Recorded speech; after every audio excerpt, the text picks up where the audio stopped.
I'm pulling up the discussion points from. All right, another episode Between Two Sheets, Season 2, Episode 6. We're the real deal. Like I said before we hit the record button, look out, Rogan. You bald bastard. I'm just kidding. I like Rogan a lot, and he could probably kick my ass. So. And we're marking explicit in the first 20 seconds. That's a new record. I think that's the fastest we've ever had to market. Just so we remember. Yep. This time. Good point. Just so we remember. Roland Axton, Wes Mason, Clay Feldner, and we got the gals with us too, Britt and Kit. Britt and Kit. It's like a We're here. all-time tag team. Because it rhymes. Are they?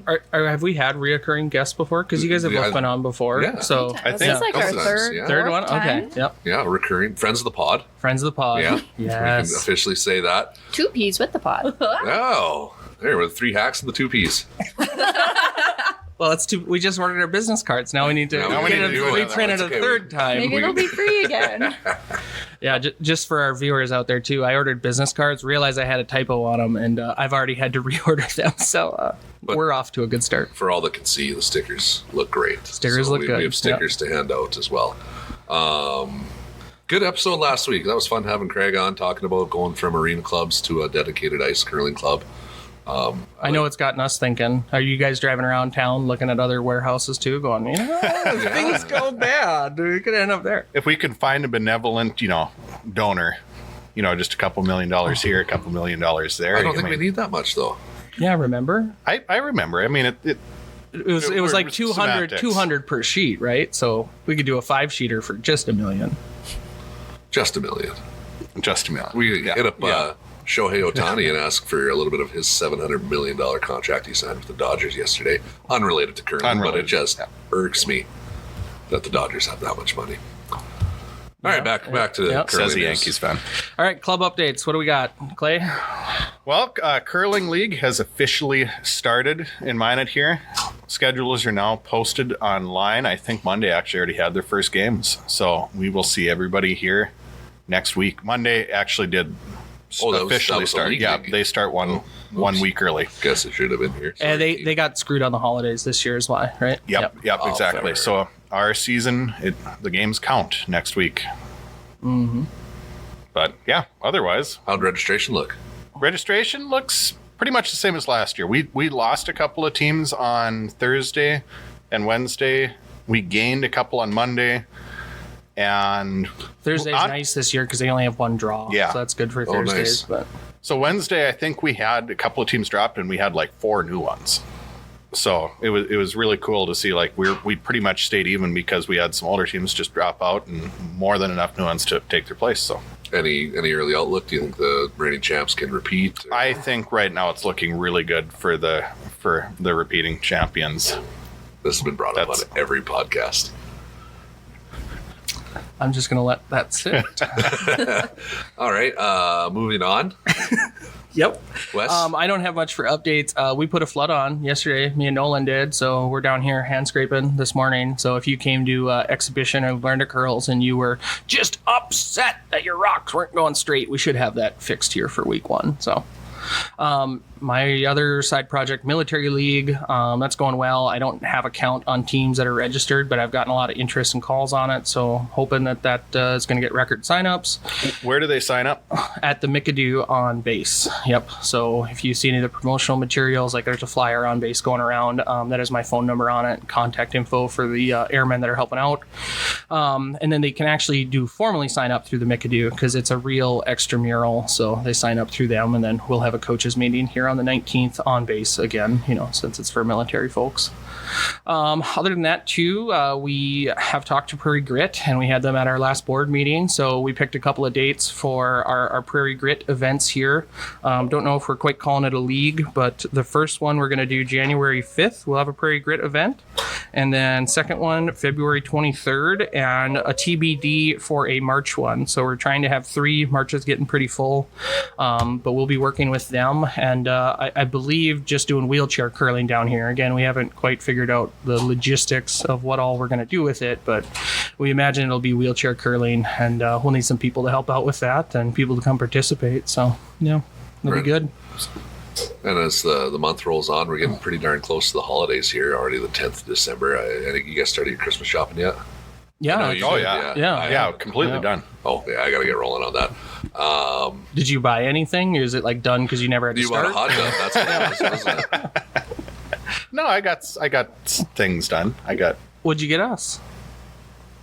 Don't worry about it. I'm still, Okay, I'm still okay. waiting on my Christmas, it's a trophy, by the surprise. way, for winning the... Yeah, it's on my desk at my office. Yeah.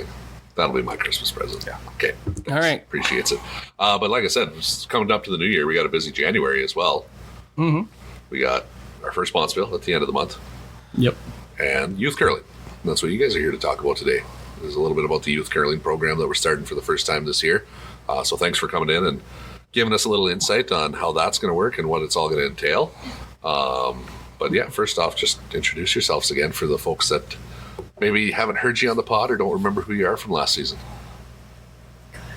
Well, I'm Brittany to Chuck, and I'm the Canadian that gets to hang out with Nolan at the curling club. But yeah, Kit and I and Clay are basically kicking off youth curling here in Minot. We're still looking for some more club members to volunteer, so if anyone would like to come out and help us with that, that would be great. But yeah, youth curling is kicking off January 7th to February 25th on Sundays from 2 to 3:30, and we're doing ages 8 to 18 basically. Yeah, I don't know. We just want to get the kids out, So teach them the basics. It was 8 to 18. I had thought in my head it was 8 to 12 for the registration. Okay. I'm Nope. just way off base with that. Okay. 8 to 18, and then the idea is we'll have two separate age divisions, just because obviously your upper teenagers are going to be able to use the full sheet, compete on more of an adult level, and your 8-year-olds, I think we talked about a little bit early. We actually have half sheets set up to use with the with those younger curlers, so they don't have to push it quite as far. Okay. Sorry for derailing your comment there. No. So 8 to 18, where are they registering? Yeah, so you can register online through Minot Parks. We have paired with them, and Yeah, Have I you- think it'll just like format wise, we'll have to see how it goes with it being our pilot year, but really they'll show up. We're hoping to do some just focus on skills, maybe a specific skill every week to progress them and kind of feel it out. You know, the older groups may progress faster, but we want to give them as much ice time as possible because that's where you really tune in and figure out how to play the game. But we also wanted to incorporate the aspect of curling. You know, we're just socializing, getting to know people and that sort of thing. So we're really going to block off time at the end of each practice for them to come upstairs, hang out, have some snacks and that sort of thing. Stack brooms. Broom Is that the term? Broom stack. That's the Broomstick, term, right? Yeah. Yeah. So good. I was going to ask about snacks. For the registration too, so you do it through the Parks and Rec. Is there a fee for that as well? Does it cost anything for the kids to come participate? yeah, it's $100 for registration, and then they get a sweater out of that and snacks each time, and just to come to curl. Yeah. So about when did we open this? About a week ago. Opened it up to curling members. Officially started December, and then it runs until how long again? 8 weeks, right? Or the registration. The registration itself. Sorry.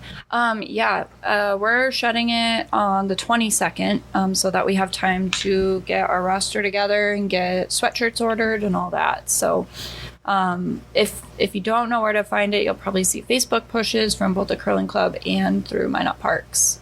If there's any teachers listening, if you want to share it within your school, we would appreciate that. Yes, absolutely. And once again, I mentioned that we have partnered with the Minot Park District on this one. You can find it on our website. It's on the Parks website. I think it's minotparks.com/curling. So they were more than willing to handle the registration for us, which is something as a club that we typically struggle with. Just that whole registration process. They have a platform set up. So it's just like any other parks program when you sign up. But in this case, you instead of it being an official, how would I put it, public funded program, this is a private club program, but the parks is handling the logistics for us, which is really nice of them. That's great. So when does youth curling actually start? January 7th is the first day. First week. Yep. That's a Sunday, right? We're Hot doing off the Sundays. holidays. Yep. All right. What time? What time did we decide again here?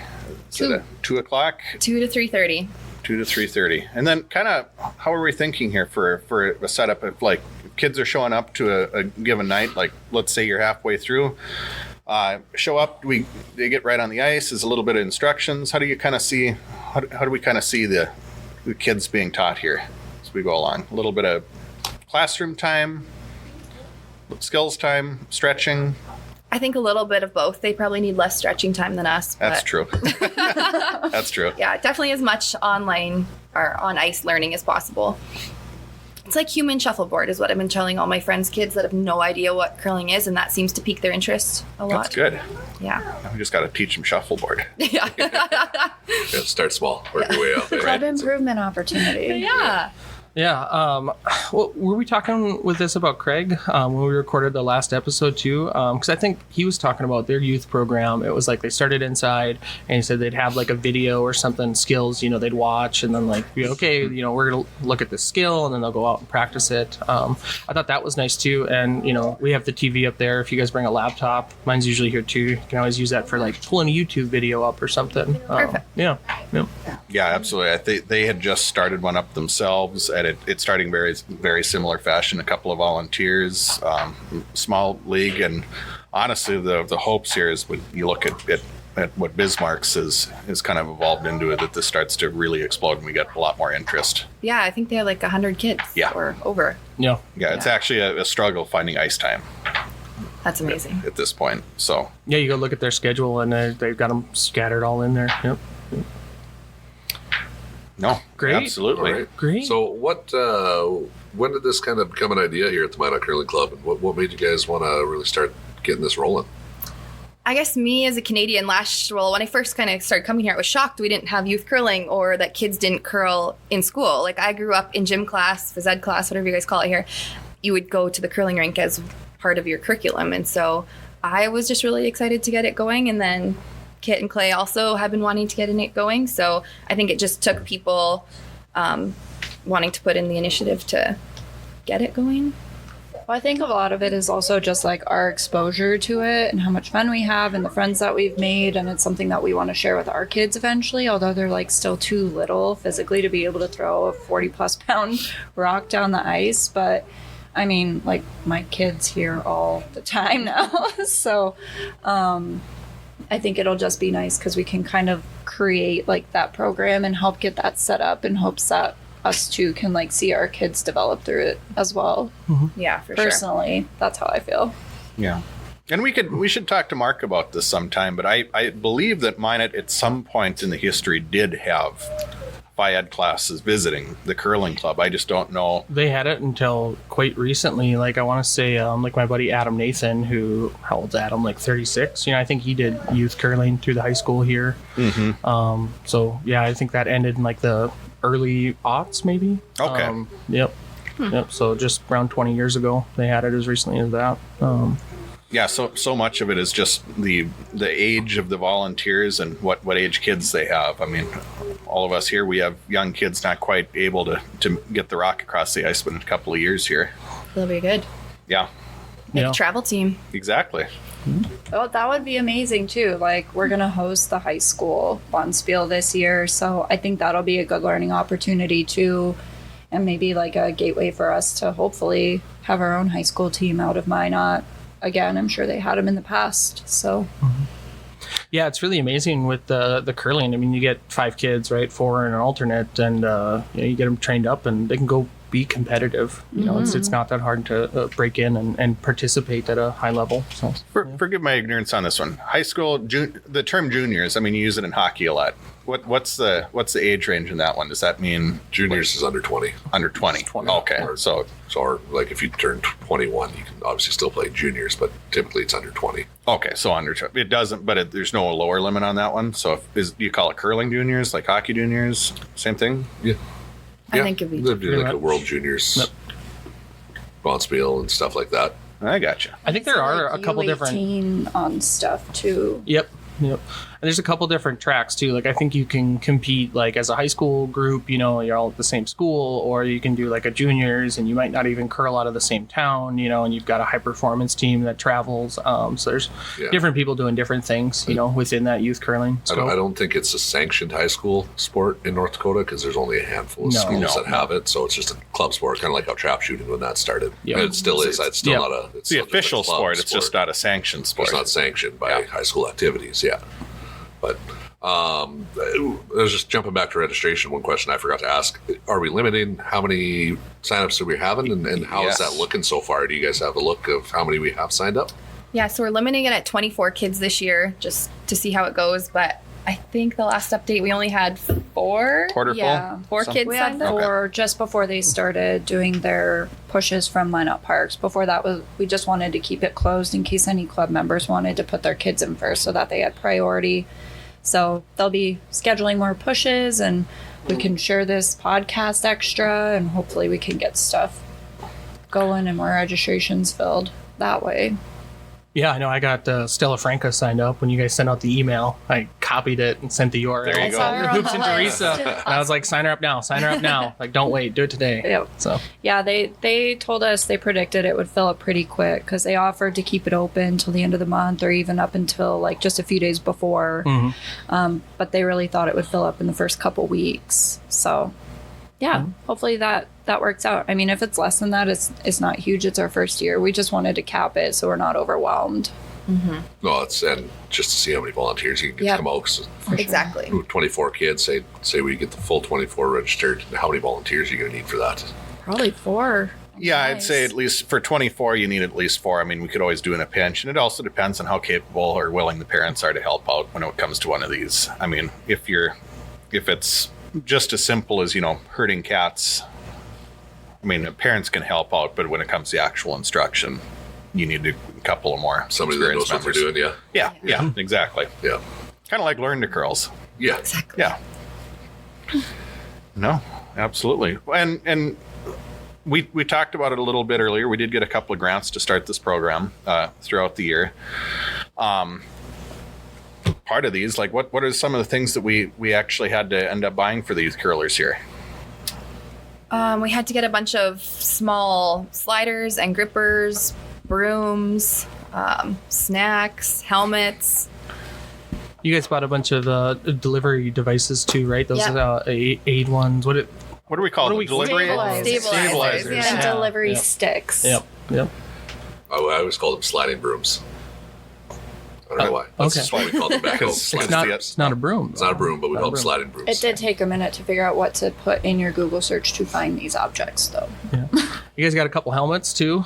Do we have a policy on that for the kids? Is there anything? Yeah, so we kind of went back and forth, but we're just sticking with the Canadian policy, which is 12 and under. It's mandatory, and so we're just kind of leaving it up to the parents for 12 to 18, but for us, 12 and under is going to have to wear a helmet, and we will have a few here, but we did encourage them to bring their own. Okay, and like they could use like a bike helmet or something, Yeah, just anything like Yeah, back of the preferably head? like a ski helmet or a skateboarding helmet, but a bike helmet would suffice. Okay. Yeah. I did see the one helmet that's down there, and it's funny because it's just a ski helmet with an Asham sticker slapped on the side. That's just great branding. All right, cool. Anything else you guys want to touch on as far as who provided the grants that helped us get this program started? We had a number of grants from different entities here, but the Minot Community Endowment Fund here provided us our largest grant for this one. We did battle around exactly what we'd be using the funds for in terms of these curling supplies. Originally, we were thinking of buying youth curling rocks, which are used in a couple of clubs. After discussing that with a couple of other clubs, with Mark here, apparently they did have youth curling rocks at the Minot Club for a while. Yep. We ended up going with the Are half. they called pebbles? Wow. Sorry. Wow. Just sitting there. I had to say it. All right, continue on. Anyway, we went with the half hack idea. It's kind of like Nolan.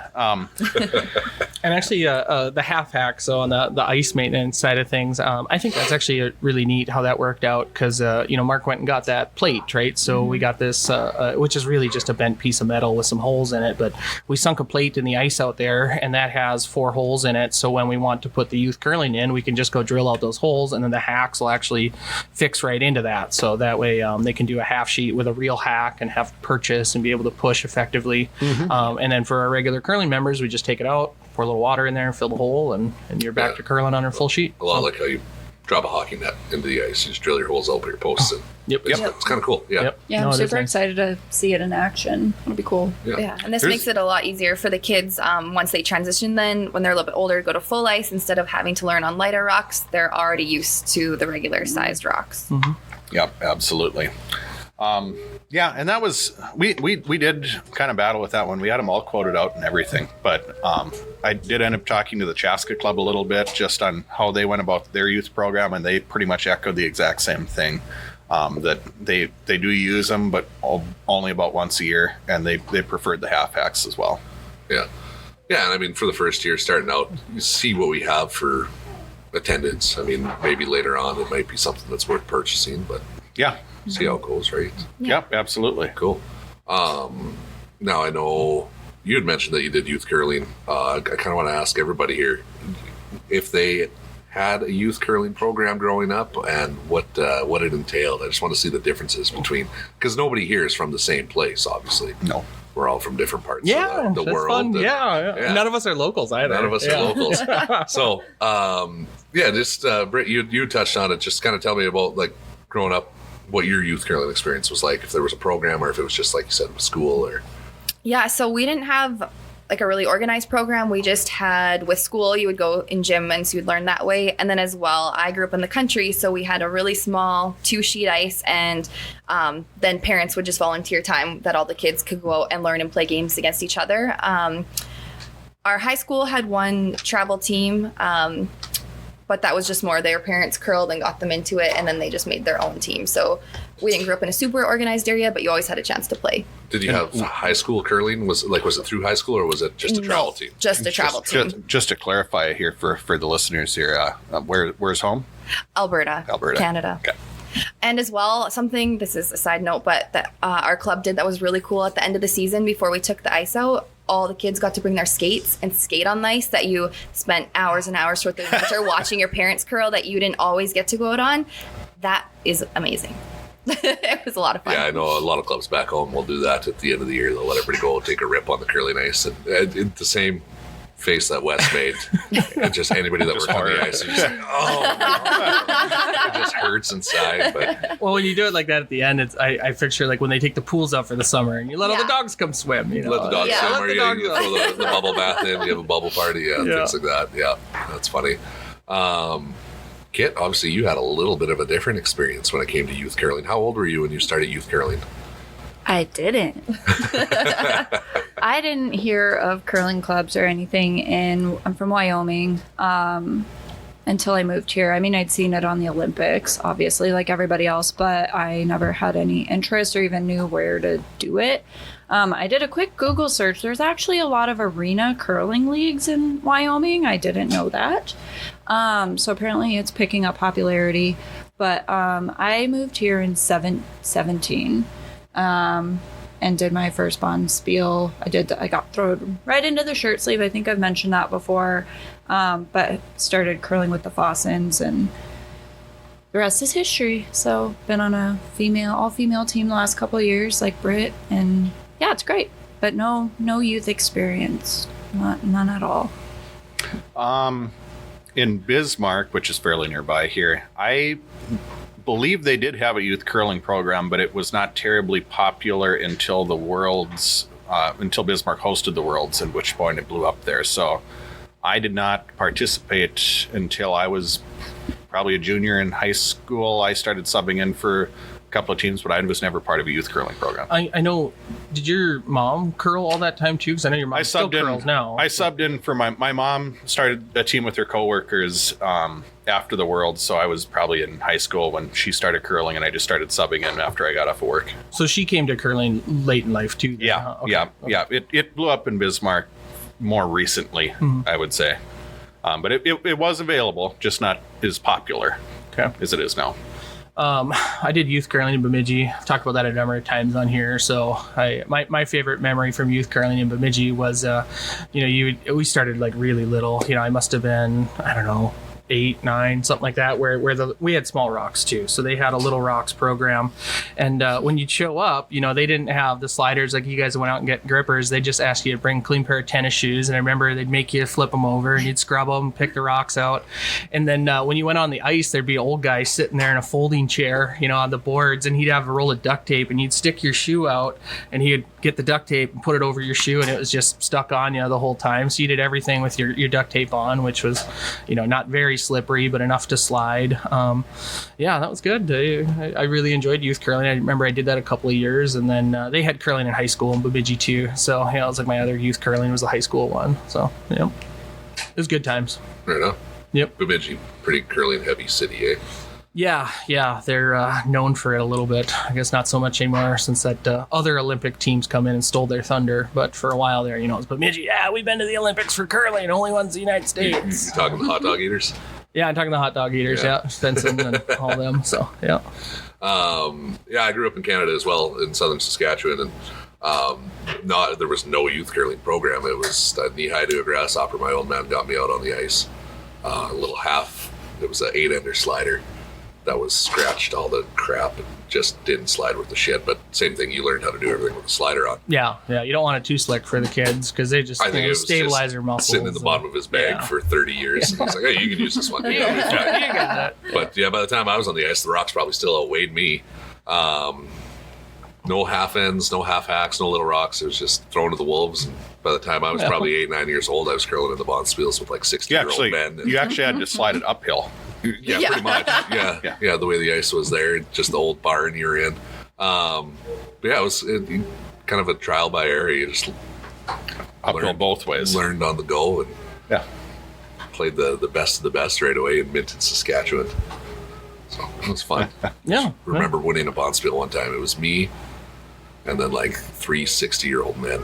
We went in and absolutely just destroyed everybody. Like, what? It was the bar spiel too, so all supper was at the local bar. And oh, nice. There's a little 12-year-old Nolan just sitting in the bar sipping his root beer.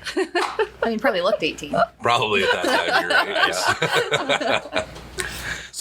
So while we have you guys on, we've actually done some improvements in the club here upstairs. You guys want to talk about? I mean, we're in full view of it right now. We're hosting from the curling club. What do we see over here? We have 2 of our resident female board members that made me do all the work. Project managers, I was going to call them. Thanks for that. Yeah. Project managers. That's what we'll call them. Yes. I mean, I offered up instructions, but nobody was taking them. No, we don't. No, we don't. We brought in a women's changing area, also nursing area. Everything was kind of wide open before, so I mean, the guys don't mind changing there, but women like some space sometimes.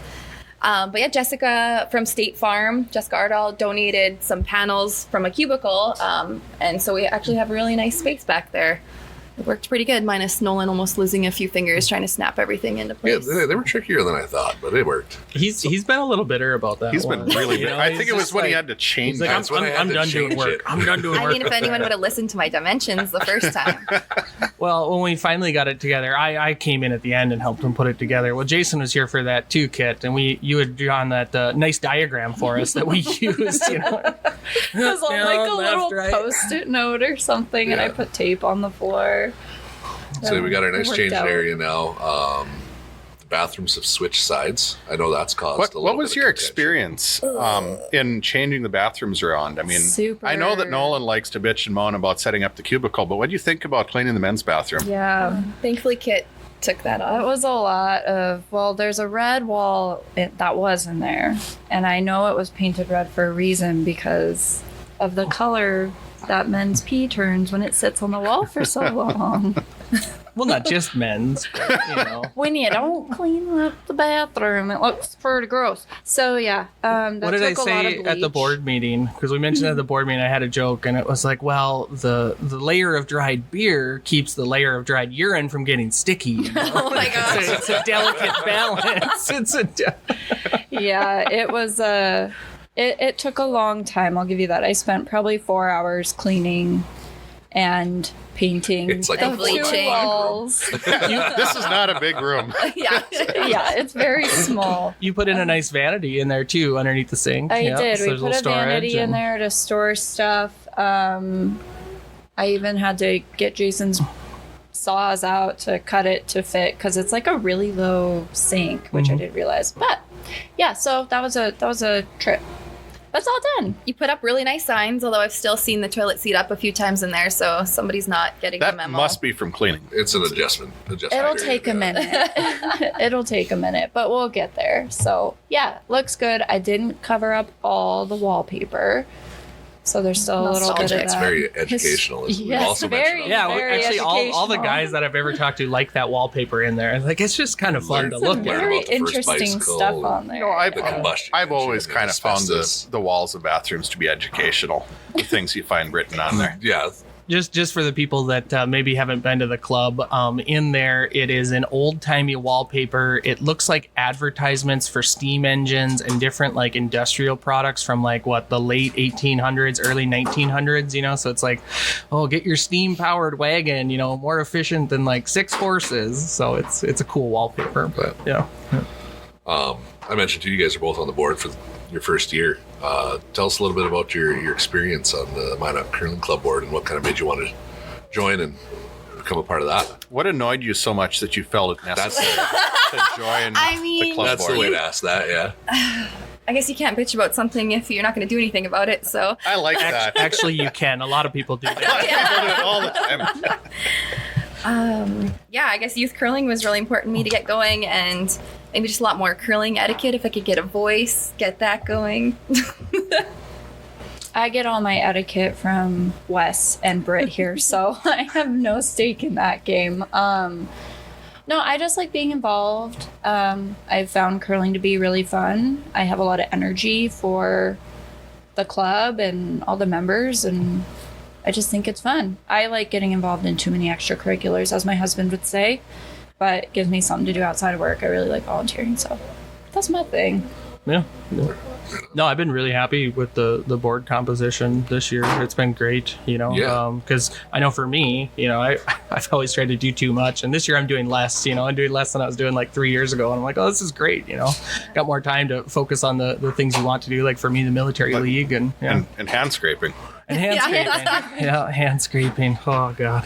I also knew nothing about how to do ice or anything like that, so that's been pretty educational. I think it's nice to know. And then that way, yeah, we can relieve some of you guys from doing all Well, the it's- work. Like Wes said, it's actually been very nice to have a little more youth and eagerness on the board. And from our members as well this year. There's been a lot of members that have came down and helped. But I feel like I wasn't here a quarter of the time that I spent last year when it came to making ice. No, So I think part of that big was thanks to that. yeah, it came together really well this year. I think, you know, just kind of depends what the specifics are, but yeah. Britt, you mentioned etiquette. I don't know how we're doing on time here.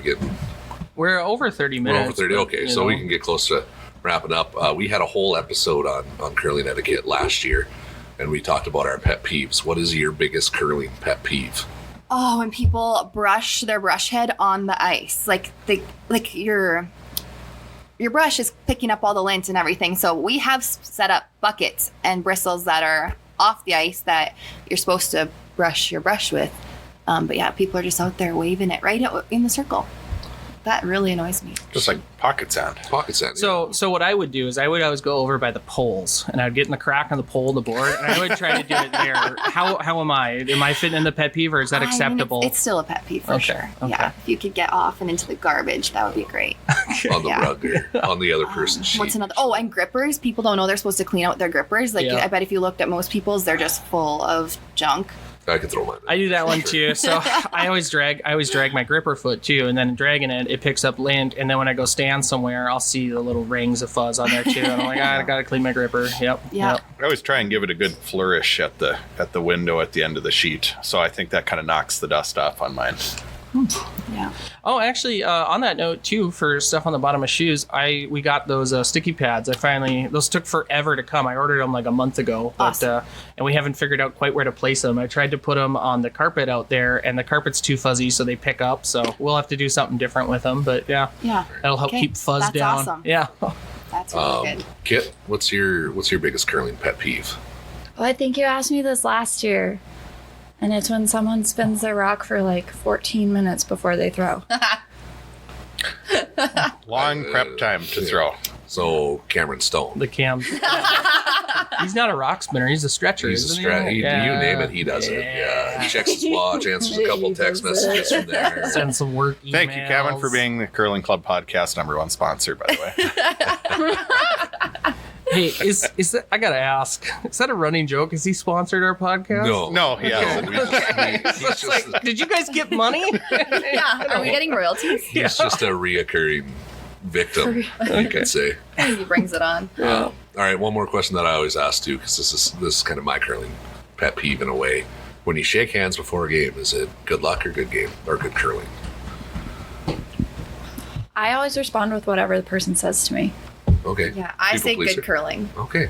All right. I guess I'm the only one that wishes my opponents luck. So Yeah. Yeah. I think most people say good curling. Do you follow it up with a good luck? You're gonna need it, or Yeah.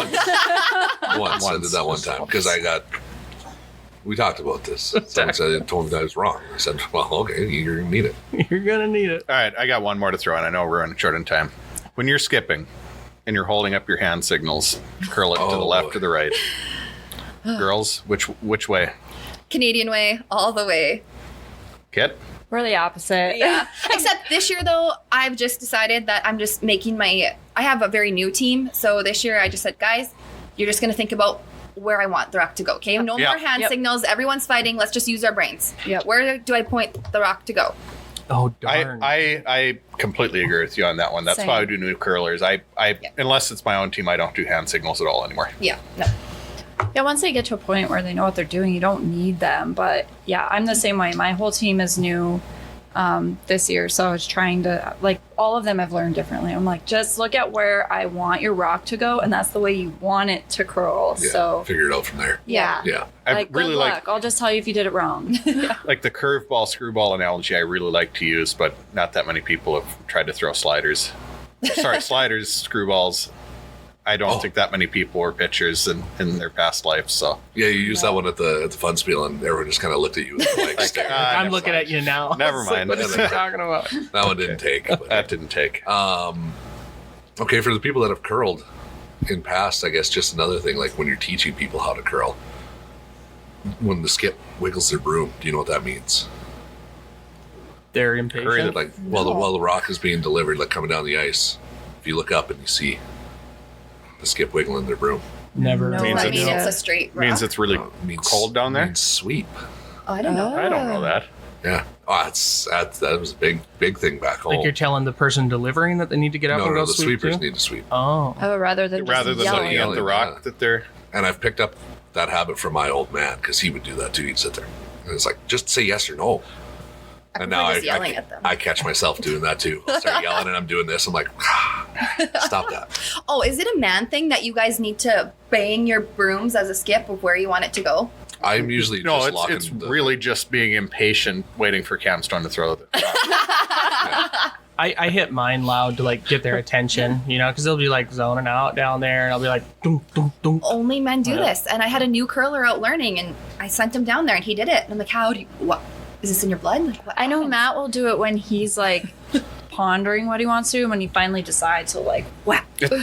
Yeah, I mean, if you're getting really frustrated and they've missed 3 of the same shot in a row, I think that this is demands a where- pound on the ice to emphasize. I think that as I get I tapped frustrated, it I do there. it lighter. It's like, here. Here, you time. dumbass. Because you're barely containing it. You're like, keep it in check. All right. Yeah, that's fun. So January 7th, youth curling begins. Sign up on our website or at Minot Parks. And it's going to be fun. It's going to be exciting. super fun. All right. Well, thanks for joining us, guys. We got anything else to add? All right. Cool. Well, that's been episode 6 for season 2. Bye.